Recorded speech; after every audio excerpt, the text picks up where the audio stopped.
Hola, bienvenidos a un nuevo episodio de Minutos con el PESIS, el podcast del Parque Científico de Innovación Social de Uniminuto.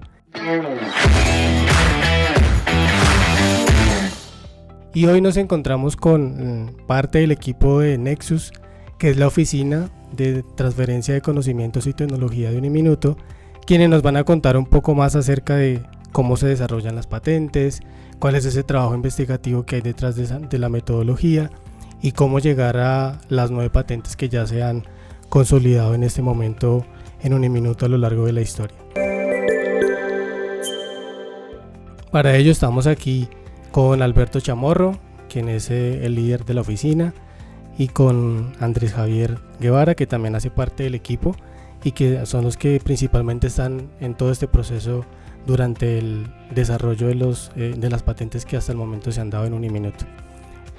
Alberto, Andrés, bienvenidos a este episodio y quiero empezar por preguntarle a Alberto cuánto tiempo hace que la oficina Nexus está desarrollando estos procesos en Uniminuto y cuál ha sido el principal objetivo de constituirla como tal. Buenas tardes, Jair, buenas tardes también a toda tu audiencia. Realmente es un placer para nosotros poder comentar sobre lo que venimos haciendo en el Parque Científico de Innovación Social relacionado con el tema de transferencia de conocimiento y tecnología. En el 2020 se creó la unidad de transferencia de conocimiento y tecnología como una necesidad de la Corporación Universitaria Minuto de Dios para darle continuidad al proceso de adquisición de patentes que se venía haciendo en ese entonces. Nosotros, desde el trabajo de investigación, de los grupos de investigación, habíamos generado ya unas solicitudes de patentes, que algunas de ellas salieron exitosas, y después surge la pregunta, ¿qué vamos a hacer con eso? Pero también, ¿qué vamos a hacer con los demás resultados de actividades de ciencia, tecnología e investigación que vienen desarrollando los grupos de investigación? Para eso, casi que es a nivel mundial, todas las universidades tienen una dependencia que se llama la Oficina de Transferencia de Tecnología o la Oficina de Transferencia de Conocimiento y Tecnología. Estas oficinas tienen como su principal función, su principal objetivo, tratar de identificar qué resultados de las actividades de investigación que se vienen adelantando en su interior pueden ser transferidos a la sociedad, bien sea como un servicio, como un producto o incluso como algo que pueda ser comercializado y pueda generar también ingresos, aumentar riqueza, pero sobre todo aumentar mayor bienestar social.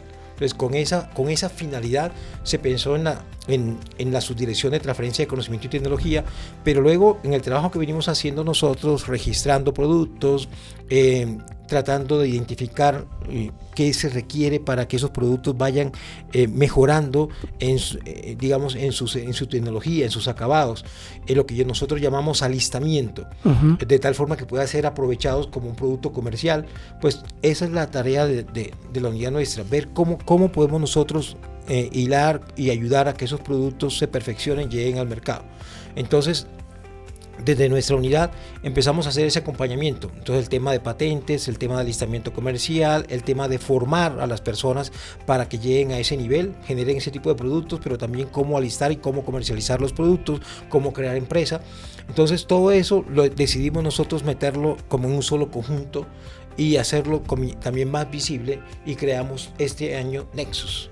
Nexus se convierte entonces como nuestra marca con la cual estamos lanzando y comercializando y promoviendo todos los productos que son resultados de actividades de investigación de la Corporación Universitaria Minuto de Dios inicialmente, pero también está al servicio de toda la organización Minuto de Dios. En ese punto, digamos, ¿cuánto tiempo podría tardar o es el promedio en el que una invención pase a ser una patente, digamos? Yo creo que aquí nuestro invitado, Javier García, que es el profesional de transferencia de conocimiento y tecnología, que viene trabajando con nosotros por allá, creo que de 2014, 2015, en el tema de proyectos de investigación, y después vino también a trabajar con nosotros acá en el parque en el tema de transferencia de conocimiento y tecnología, siendo su principal responsabilidad el tema de propiedad intelectual. Entonces, esa pregunta yo creo que Javier nos puede se la podemos trasladar entonces a Javier. En ese caso hay que entender que este proceso tendría que ser dividido. Primero tendríamos una primera etapa que sería la investigación propiamente dicha, el proyecto de investigación. De ese proyecto se tendría una serie de productos. Para el caso el que nos interesaría sería la invención. Una vez se termina el proyecto teníamos esa invención, pero esa invención estaría como en un TRL2, TRL3, que significaría que hay una idea de un producto que sería innovador. A ese producto hay que comenzarlo a desarrollar, a alimentarlo, y una vez ya tenemos al menos en bocetos, papel, un producto viable, ya podemos pensar en una patente. En ese momento donde ya sabemos qué va a componer el producto. De ahí en adelante, pues fácilmente puede demorar 2, 3, hasta 5 años mientras se termina el producto y mientras se cumple el proceso de patente. Porque pues siempre los estudios ante la Superintendencia de Industria y Comercio son demorados o son bastante lentos, porque pues se revisan características de que efectivamente la patente sea nueva y tenga ese nivel inventivo. Es decir, que las patentes como tal nacen como una necesidad, o más bien se van clasificando y de acuerdo a eso se van como desarrollando para llegar hasta el punto de volverlas la invención, una patente. Sí, claro, son el resultado de un proceso de investigación. Es decir, Javier lo mencionaba ya al final de su intervención, es decir, para tener una patente necesitamos cumplir mínimo 3 condiciones. Uh-huh. Una que se llama nivel, digamos, de novedad. Eso significa que lo que yo tengo no es deducible, digamos, de un solo documento que exista en el estado de la técnica. Es decir, esa idea que yo tengo es original, es mía, es nueva, irrumpe. Y puede ser deducida de varios documentos o de varias cosas, pero no se encuentra solamente en un solo lugar. Claro. Es el nivel de novedad. Pero tenemos otra cosa que es el nivel inventivo. Entonces, una cosa puede ser nueva, pero no puede ser un invento. Y nivel inventivo significa que realmente la creé yo, me la imaginé yo, la produje yo. Y no existe ni siquiera posible deducida de varios documentos que están en el estado de la técnica. Entonces ahí ya tengo el nivel inventivo. Y la otra condición es el aprovechamiento industrial, es decir, que eso que se me ocurrió a mí pueda ser producido industrialmente, pueda ser incluso comercializado y que realmente redunde en un beneficio.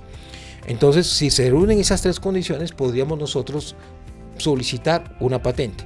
Entonces se responde a un problema que existe, bien sea a nivel teórico, bien sea a nivel social o bien sea a nivel industrial. Entonces, cuando eso lo tenemos, pues tenemos la oportunidad de desarrollar un producto que satisfaga esa necesidad.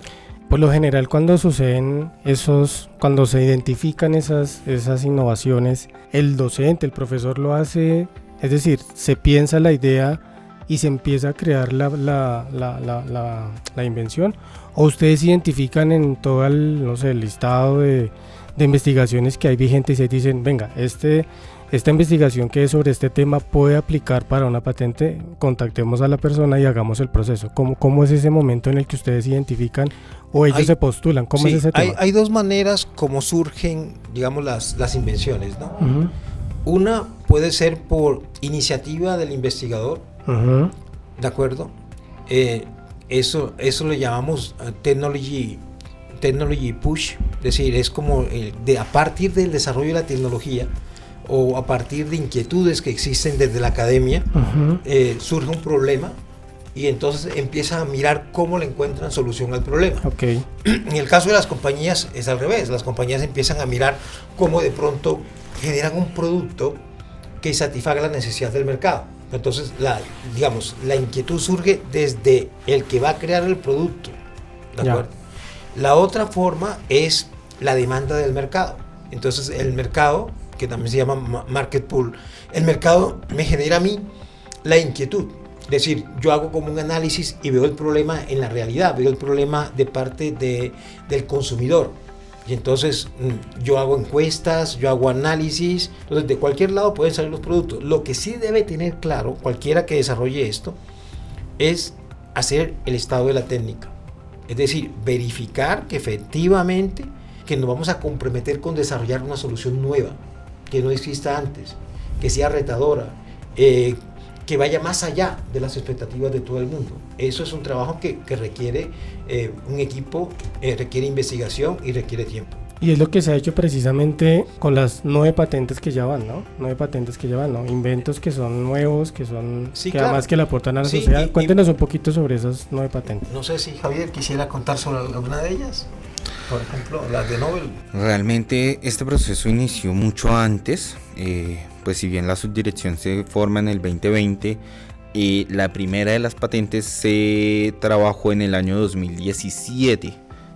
Tuvimos la fortuna de trabajarlas también. En ese momento estábamos en la sede de Bogotá y parte de estas fueron por convocatorias externas. Fue como una invitación, revisemos sus ideas y comencemos a adelantar ciertos trabajos. De allí se determinó que era posible presentarlo como patente y entramos con las 2 primeras patentes en ese año. Una vez se consolida la subdirección de transferencia, pues se comienza a hacer esa revisión que ya nos comentó Alberto y se comenzaron a seleccionar diversas tecnologías en que se venían trabajando en otras sedes y en otras rectorías. De allí vemos una temática fuerte y fue que comenzamos a entrar lo que denominamos energías alternativas no convencionales. Entonces tenemos varias patentes en esta rama y justamente de estas se nos han concedido a la fecha 3, donde bajo el efecto de piezoeléctricos se está generando pequeñas cargas de energía, pero que pueden llegar a ser utilizadas en otros entornos. Entonces la idea es que estas, llamémoslo, láminas piezoeléctricas, sean incorporadas o en una baldosa o en algún tipo de soporte y que a través de la compresión y descompresión se genere esa carga eléctrica, que aprovechando esa carga eléctrica podamos generar aprovechar esa energía que se está produciendo ahí.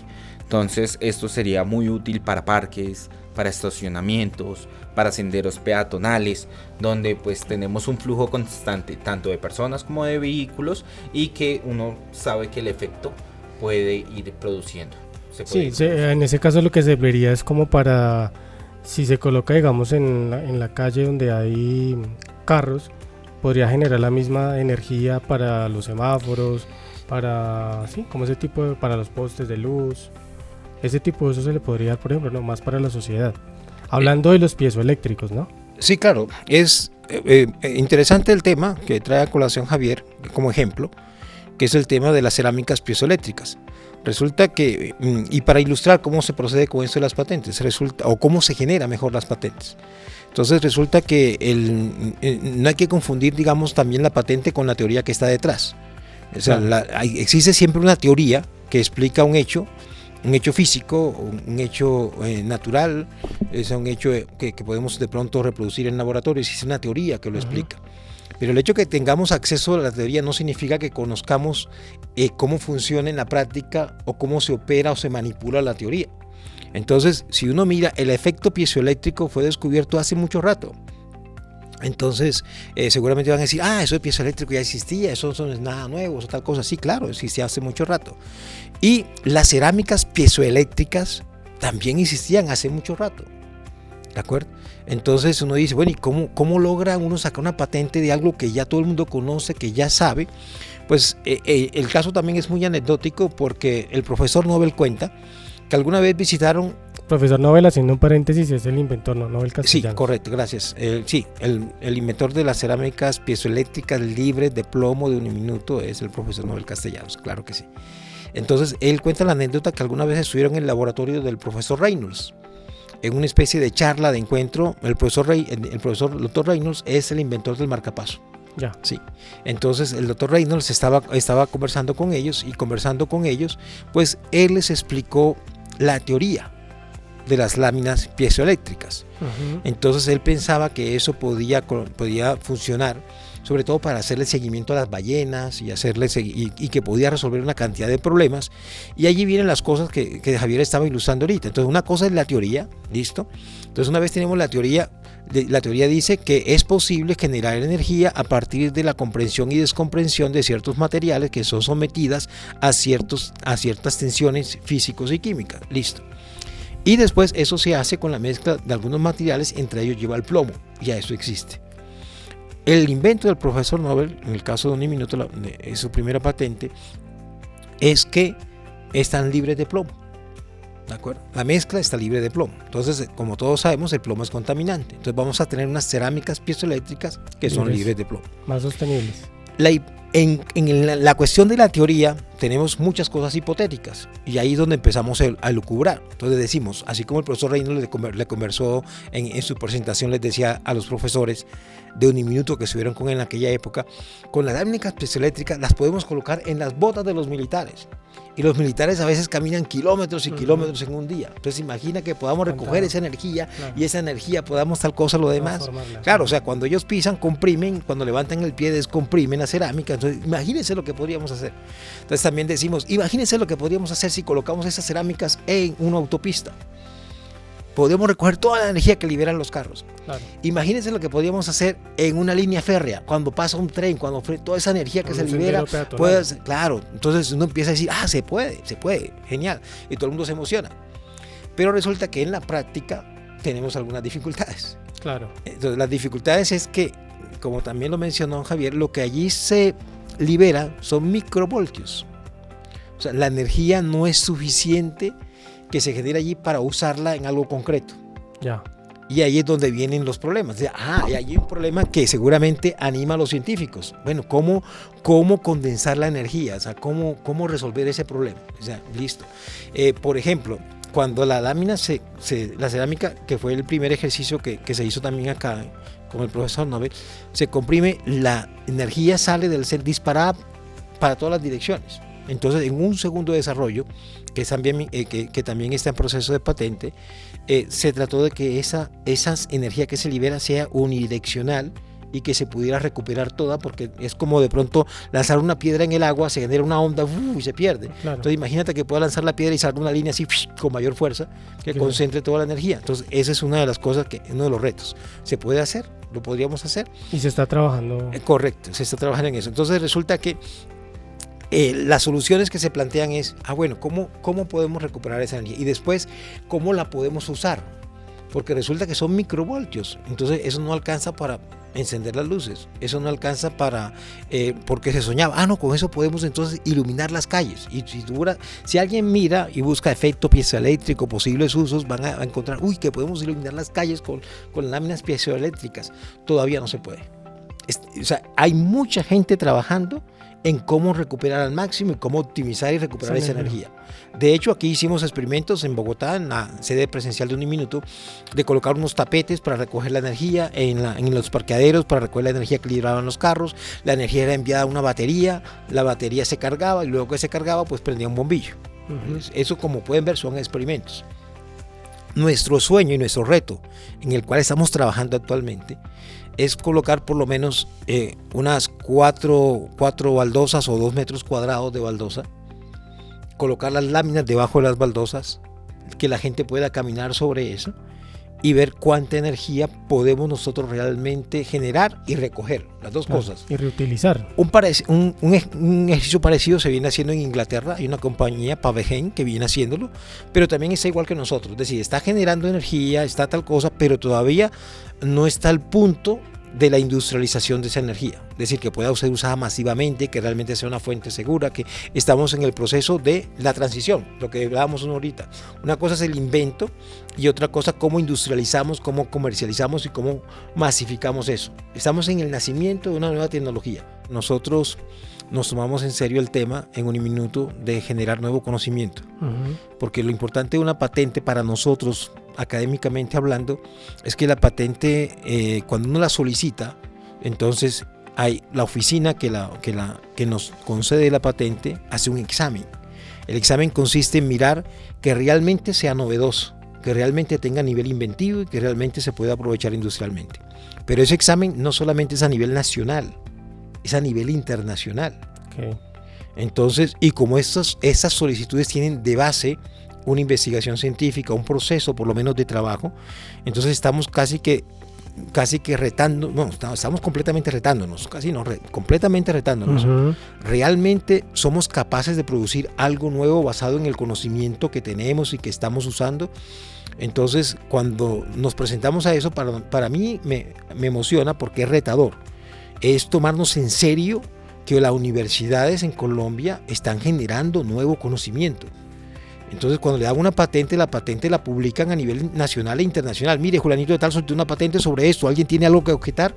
Si nadie objeta, el proceso sigue, pero el examinador barre, busca en todas las bases de patentes a nivel internacional, más de 170 países creo, va y revisa, y entonces si las bases de datos no le reportan nada, entonces nos conceden la patente. De lo contrario no puede ser. Entonces para nosotros es muy importante eso, porque es como decirnos, ustedes realmente están comprometidos con la generación de nuevo conocimiento.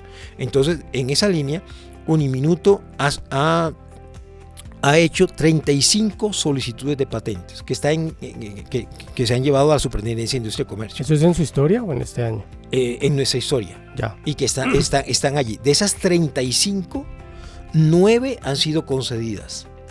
Las otras 26 todavía están en estudio. Es un tema bastante extenso, podríamos quedarnos acá más tiempo, pero creo que sería importante que las personas que nos ven y nos escuchan nos pudiéramos conocer o pudieran conocer sobre el CATI, que es un tema que también genera de alguna manera importancia también en este proceso de patentes. ¿Qué podemos hablar de esto? Bueno, en el año 2021 finales, la superintendencia se acerca. Superintendencia de Industria y Comercio. Superintendencia de Industria y Comercio se hace como acercamientos por diversos temas que se venían trabajando y le sugieren a Uniminuto por qué no tener una instalación CATI en Uniminuto. Entonces... El CATI es una sigla, ¿cierto? Sí, es una sigla. Vendría siendo otra... Centro de Atención para la Tecnología y la Innovación. Es una iniciativa de la Organización Mundial de la Propiedad Intelectual que es operada aquí en Colombia por la Superintendencia de Industria y Comercio. Okay. El objetivo, digamos, de esta iniciativa es favorecer la divulgación de los asuntos de propiedad intelectual, formando personas en temas de propiedad intelectual, formando gestores de propiedad intelectual en diferentes universidades y también ofreciendo unos servicios técnicos, unas ayudas técnicas para la búsqueda, por ejemplo, de marcas, para la búsqueda de patentes, generar una especie de reportes preliminares, informes y asesorar a las personas sobre el procedimiento para hacer el registro de protección industrial que les sea más adecuado. En este caso, si es un diseño industrial, cómo se hace, si es una marca también, o si es una patente, o si es un trazado de circuito integrado. La idea es que en esas unidades se pueda encontrar la ayuda. Sí, ese vendría siendo la función en sí del CATI. Entonces, pues realmente nosotros venimos a tenerlo para finales de 2023, 2024 ¿Como viendo operando. ¿La aprobación o algo con así? Aprobación, convenio firmado entre Superintendencia de Industria y Comercio y Uniminuto. Okay. Entonces, se nos permite como tal hablar de que Uniminuto también cuenta con un centro CATI y ofertar estos servicios, aunque pues siempre es bajo la condición de que estos servicios es de esa manera gratuita.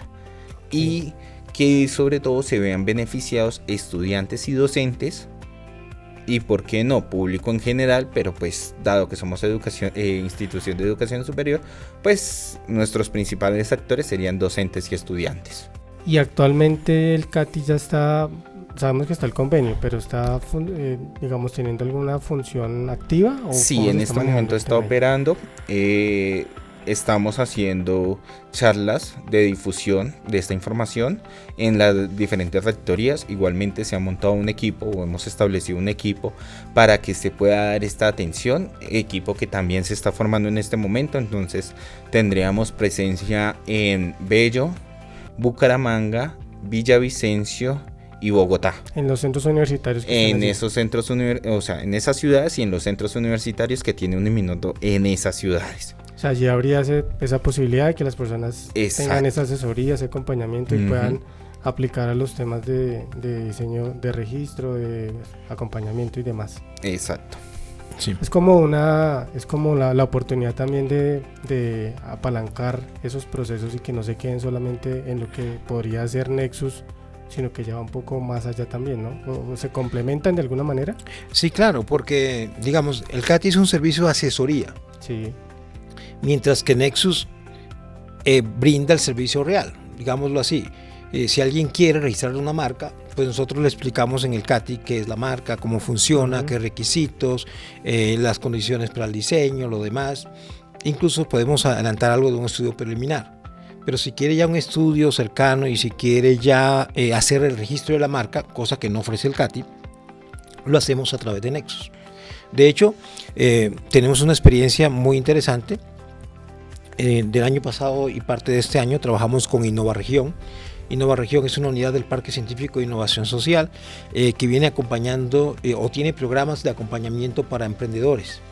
Sí. Entonces muchos de esos emprendedores tienen algunos diseños industriales, tienen algunas marcas, incluso hasta creímos en algún momento que podían tener patentes de acuerdo al tipo de producto que habían creado. Sí. Entonces estuvimos acompañándolos a ellos tratando de discernir cuál era la mejor opción, qué era lo que realmente tenía y cuál era la mejor opción de proteger. Y llegamos al punto incluso de acompañarlos en hacer la solicitud.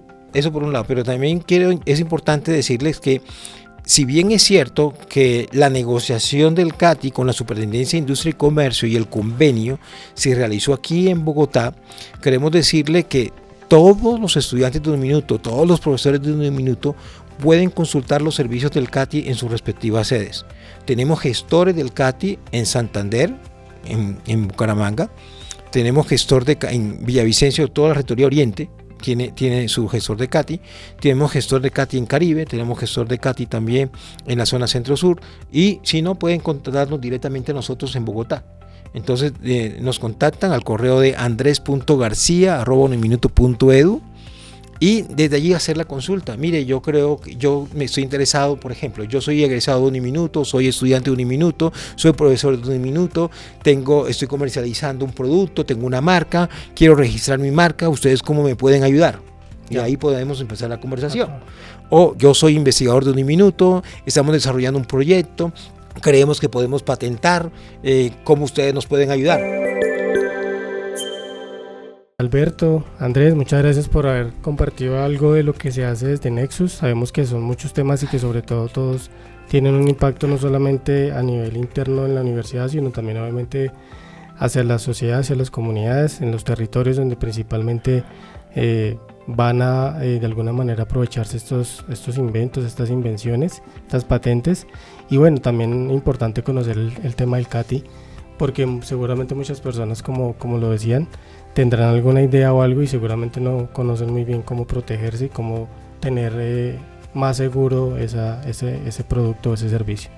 Gracias por haber estado acá y nos vemos en un próximo episodio de Minutos con el PESIS, el podcast del Parque Científico de Innovación Social de Uniminuto. Encuentra más sobre el Parque Científico de Innovación Social en nuestras redes sociales: Facebook, Instagram, X, LinkedIn, YouTube, como Parque Científico de Innovación Social o PCIS Uniminuto. Y también en nuestra página web parque.uniminuto.edu. Hasta un próximo episodio.